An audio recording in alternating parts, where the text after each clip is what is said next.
Picture this, good people. It is beautiful. It is actually vegetarian. It is the shyest. It looks the most friendly, at least from a distance,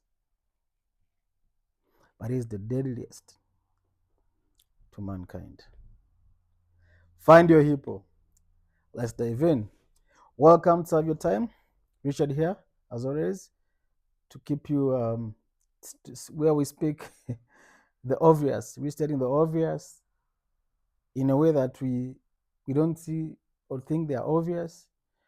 The simple thing that we experience every day, and trying to use those lessons to, you know, draw life experiences and navigate together the journey we call life as we all know it. Karibu sana. So let's go in. Now, today's discussion, actually, as I said earlier, the topic is Find Your Hippo. Was inspired by conversations I had with my good friend, Duncan. Shout out to you, Duncan. So we were was having dinner at his Duncan's place, and we just spoke about. We usually speak about a lot, so many different things anyway. And then somehow I can't remember for the life of me how we ended up talking about hippos. You know, like something just triggered, I think, that conversation, and actually I learned I had never really thought about it, like in that sense. So, but during that conversation, we sort of like reminded ourselves, like how something that is so beautiful can actually be the most dangerous, but in your presence, in the absence of maybe a trigger or awareness, you probably never know that, like literally. So somehow, somewhere, we kept on going about the hippo, and I'm like, wow, I guess this is something I really have to talk about. So this is for you, Duncan, inspired by you. Thanks. I hope that you like the video drawing from our conversations. Anyway, so now that got me thinking. Okay, and I went back, and I had to like get a bit of fact finding. Obviously, I knew that hippos yeah, are not carnivorous. At least they eat grass. I think the opposite word, omnivorous. I don't know, but they are by and large they're vegetarian anyway. However, I also knew that because of that fact, they will not, if let's say you cross their path, the most they can do is cut you, bite you into two, and that's it, and then just leave you for the scavengers. But then also I knew that they're quite fast when it comes to like, because they spend their day in water, because I think they like to cool down for the most part. Sometimes they step out, I think, usually in the morning, and or when they're transitioning. Then at night they step out and eat grass, then sleep out of water. But obviously, funny enough, they don't swim, but actually they walk uh, under the water. And actually, they're one of the fastest, I believe, mammals in water, because they do approximately 30 kilometers per hour speed. Now, but that was all nice until I think I got to just Duncan made me aware that actually they're the most they kill more people, as a matter of fact, than any other animal or mammal for that matter, because they're mammals, I believe. And when I checked, it's true. Just go out there, find for yourself, Google it. It's believed that in Africa they kill approximately 500 people per year. They're responsible for death of 500 people per year on their own. So like not even like elephants or lions or leopards or all these other animals do that. Like, this is ridiculous. This is crazy. Actually, I think the only, not even an animal, the only creature, and which is in the form of an insect, that defeats, that beats that record are mosquitoes. And mosquitoes, this is purely because, especially the female anopheles ones, it's purely because of the ability to spread malaria, and they now cause deaths as a result. But directly, hippos are next to none. So I'm like, okay. And because I've always like, if you look at hippos, for sure, we will all agree, they look the most friendly, the least aggressive, the shiniest.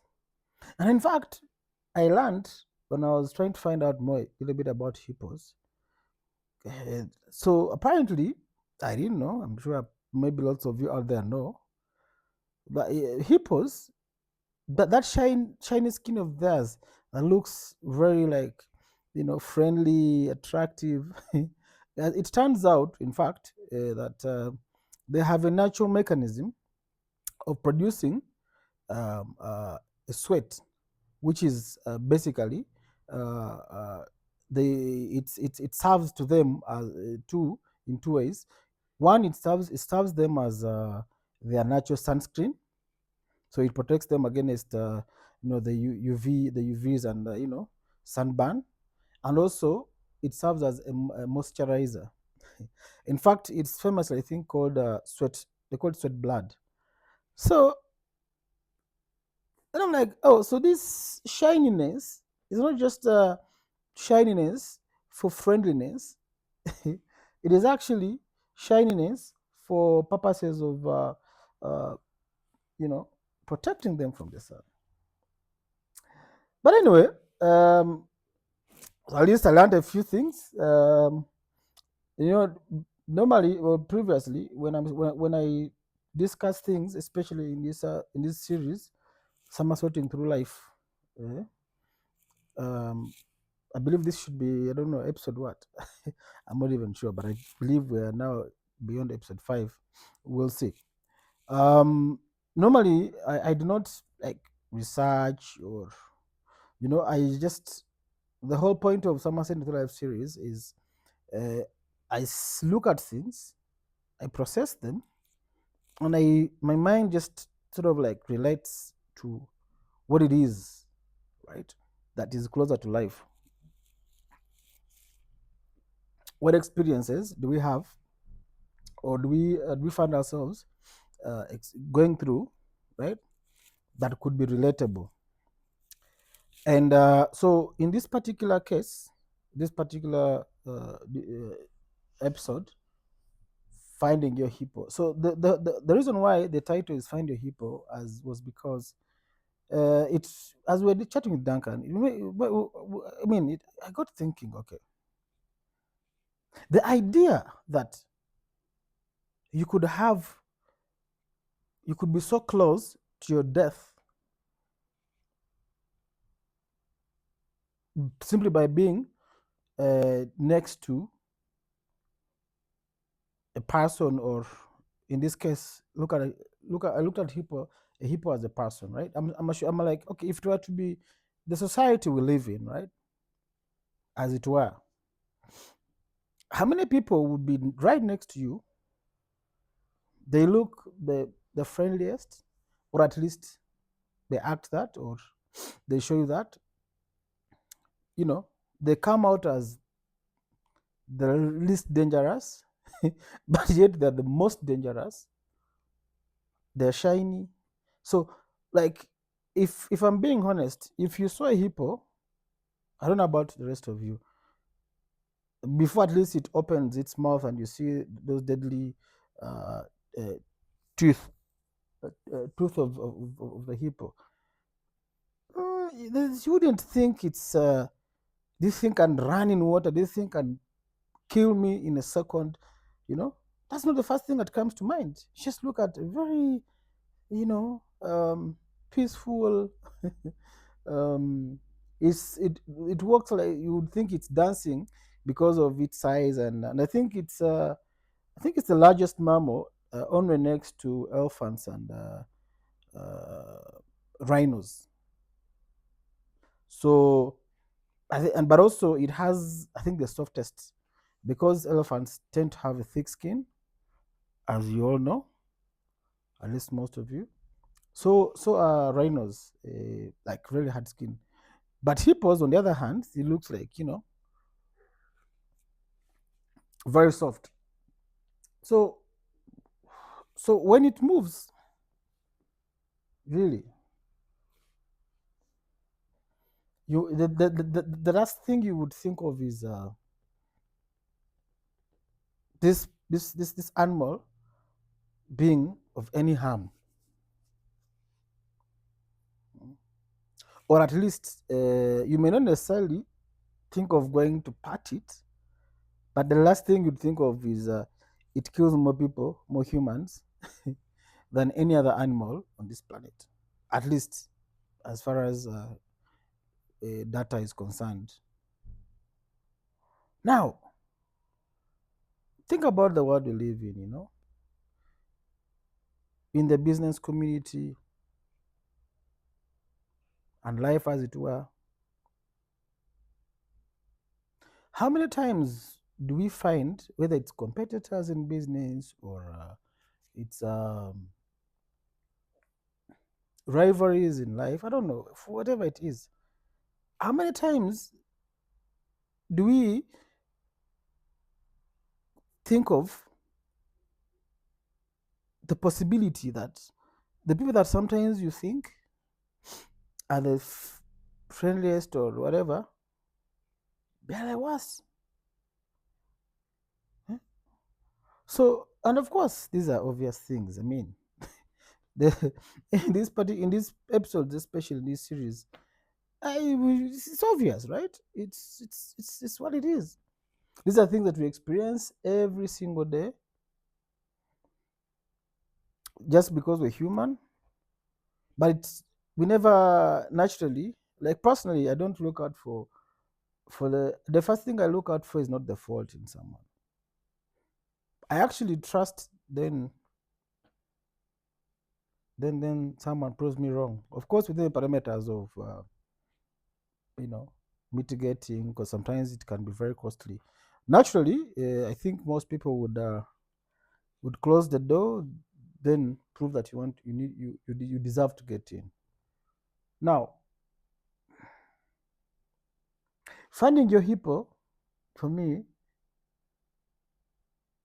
turned out very interesting, because I'm thinking, man, how many people do we have within our circles, inner circles or general, the wider circle, that you see or you treat as your closest or your allies, that you presume, or you desire, that they wish they have your best interest at heart, they wish the best out of you, only to find way later that actually, oh, you are on your own. Swahili say ulisikia wapi, eh?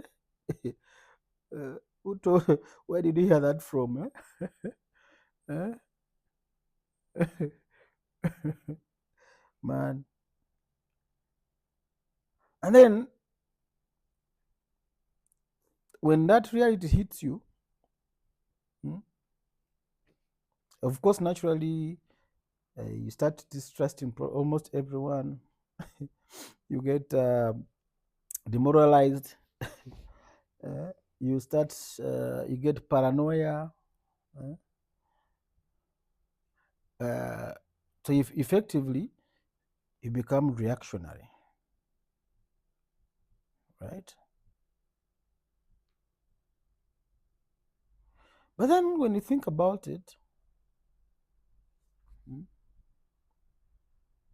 you're like, okay,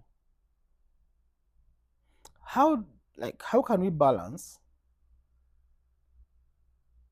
this thought process, like at least you live for the most part, you know, aware that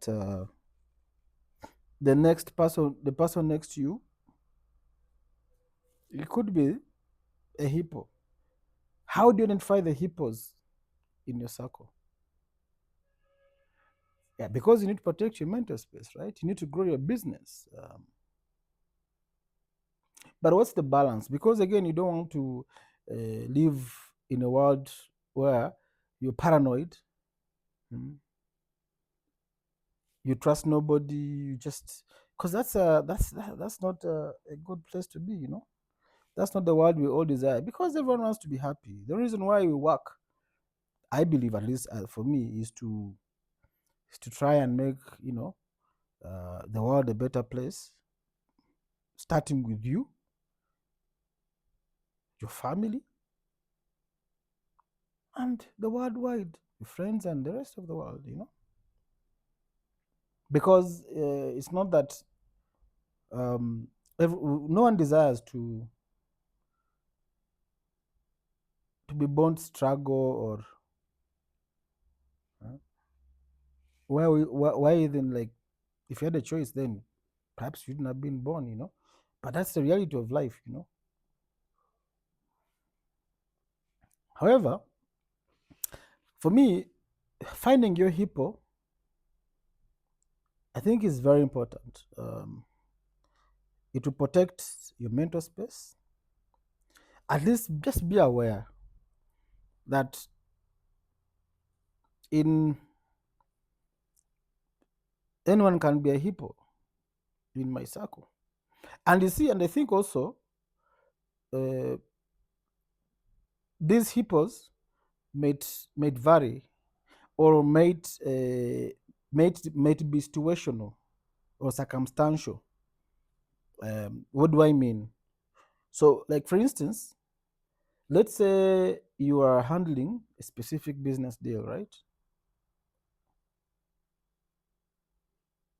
Now, in doing that business transaction, you might have there will be hippos, like there will be people who want to take the work away from you, or who want to use you for free, or who want to pay you less, or who want to shortchange you in whatever shape or form.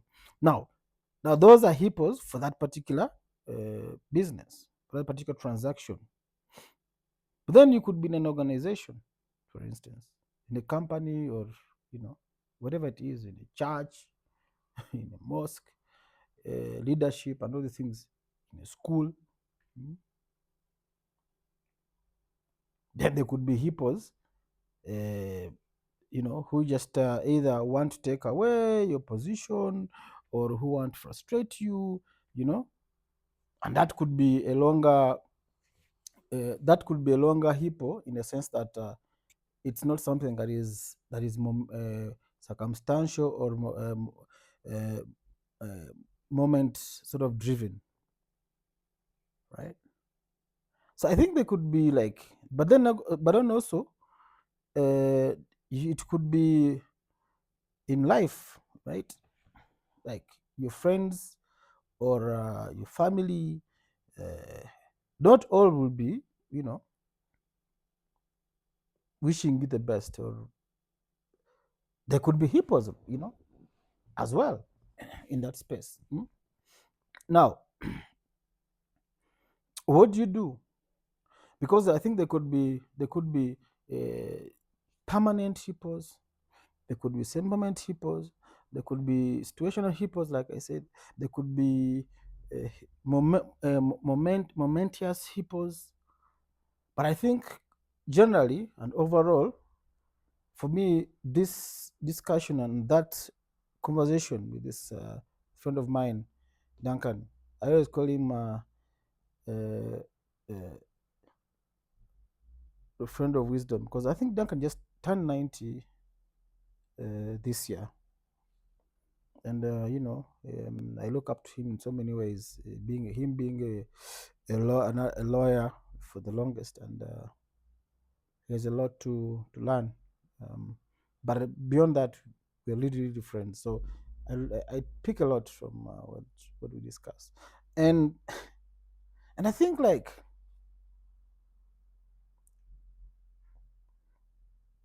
it is obvious that you would have enemies and friendly and unfriendly people in your circles, in your space. Yeah, but I think if you are intentional, maybe to take up the name. Just just call them who is your hippo, because the most lethal, the deadliest. In Kenya we say deadly, hmm, might be the softest, the friendliest.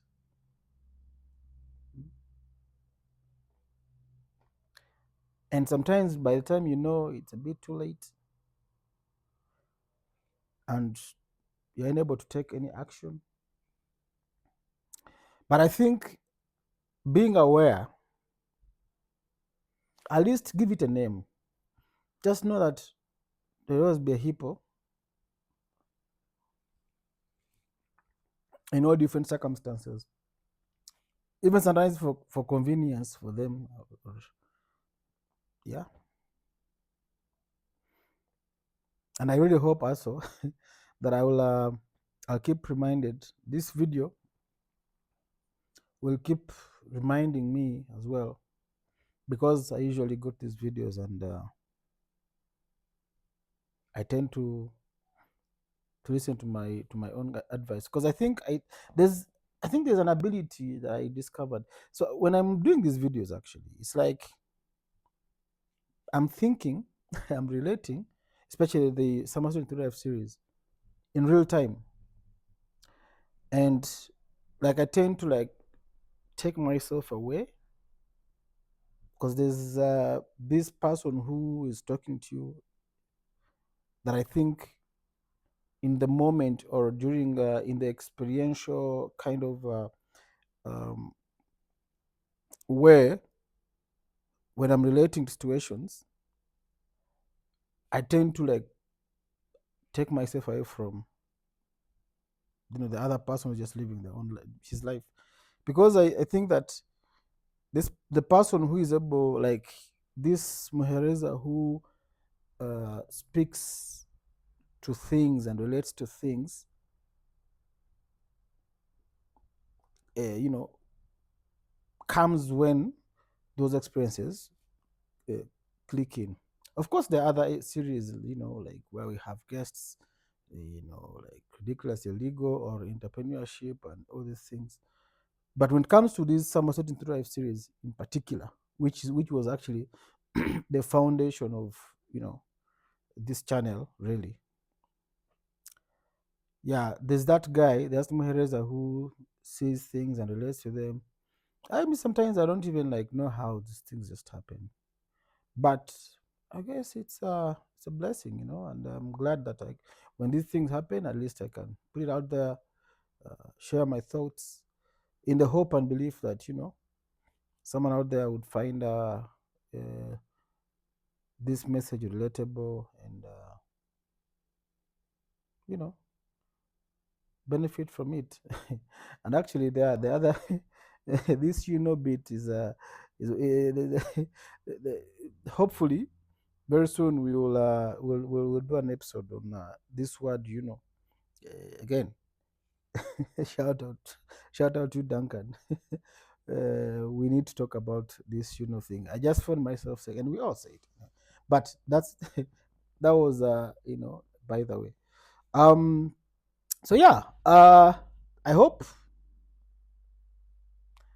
that you find that hippo, or at least always be reminded, give it a name, at least if anything, adopt the name, Basi.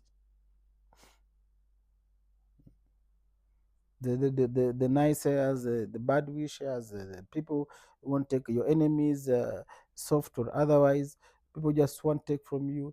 Those that want wish you the best, the worst, but present the best. Those that want to take away the business, but present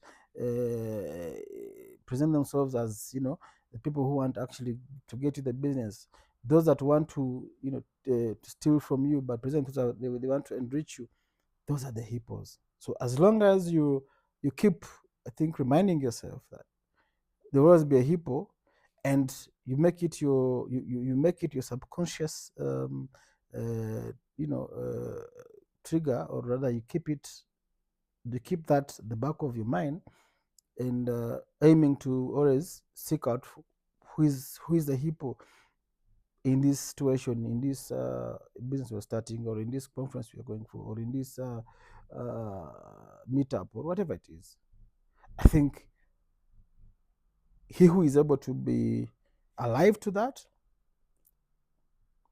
will, I think, find themselves in a position of at least knowledge. You would avoid so many things, but without necessarily being paranoid and unable to experience life, to enjoy life, because again, you don't want to be stuck in that loop, and thinking and always um, uh, looking out for yourself, unable to experience life, unable to have fun in the social gatherings, unable to succeed in business because you think everyone is your enemy, you know, because certainly not everyone is your enemy, not everyone is your hippo, but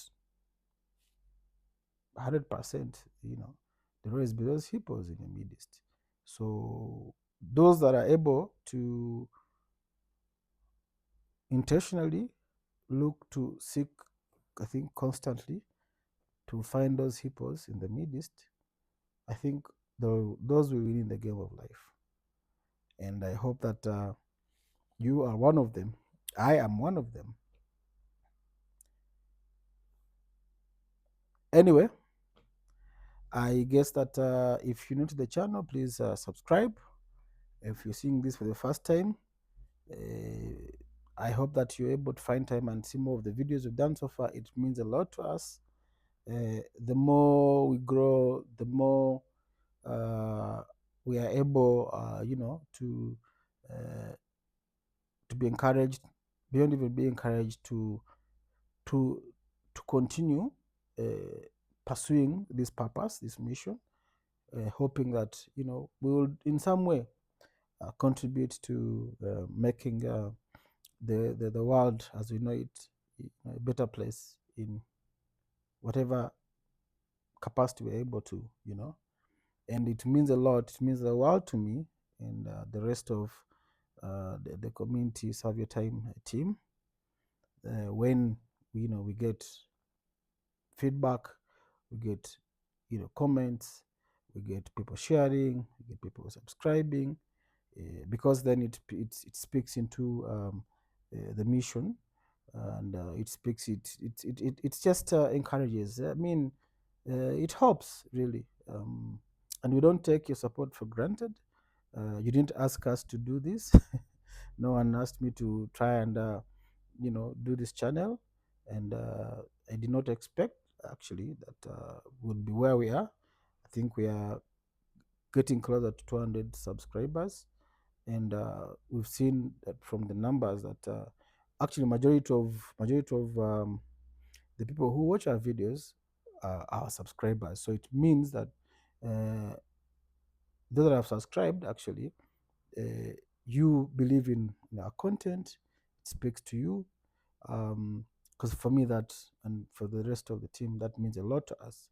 We will continue to bring content. We also know that at least our audience would love to hear more from like even guests, people who have something to offer. Again, it can only grow from there, because serving your time, it's all about sharing your experiences and what you bring to the table in this journey we call life. So we will continue to bring guests. We will continue to do our best to the much of our ability. We will continue to invest time. We will continue to find maybe better studio setup, better equipment. But of course, we are naturally growing. We want to be able to move with the pace, and be driven by you, the community, and we really appreciate. I know that I don't say that enough. For me, again, I can't imagine having 189 people in one space, and those are people who actually believe or relate to what it is that we speak of or we speak about. That's a lot. That means everything. So, without further ado, as always, asante sana. Thank you very much. Mungu awabariki. God bless you. Mungu awabariki Africa. God bless Africa. Kwaheri. Bye bye. Muhereza out. Catch you in the next one. Keep safe. Keep winning. Serve your time.